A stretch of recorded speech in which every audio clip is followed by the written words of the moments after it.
Good morning, welcome to T News. నేను Nikhat. Bulletin ముందుగా headlines చూద్దాం. జూబ్లీహిల్స్ ఉప ఎన్నికల్లో 48.5% పోలింగ్ నమోదు. స్ట్రాంగ్ రూమ్లకు ఈవీఎంల తరలింపు, ఎల్లుండి ఓట్ల లెక్కింపు.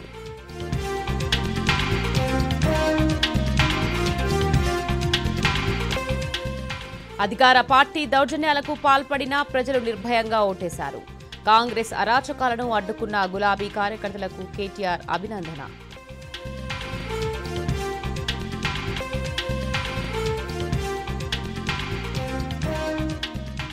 జూబ్లీహిల్స్లో కాంగ్రెస్ దొంగ ఓట్ల బాగోతం బట్టబయలు. కాంగ్రెస్ నేతలను రెడ్ హ్యాండెడ్ గా పట్టుకున్న మాగంటి సునీత గోపీనాథ్.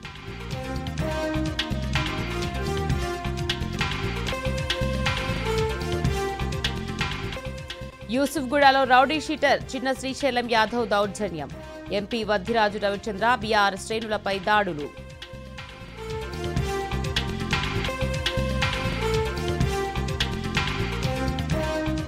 జూబ్లీహిల్స్లో అడుగడుగునా కాంగ్రెస్ అధికార దుర్వినియోగం. ఎలక్షన్ కోడ్ ఉల్లంఘించిన మంత్రులు, ఎమ్మెల్యేల చక్కర్లు.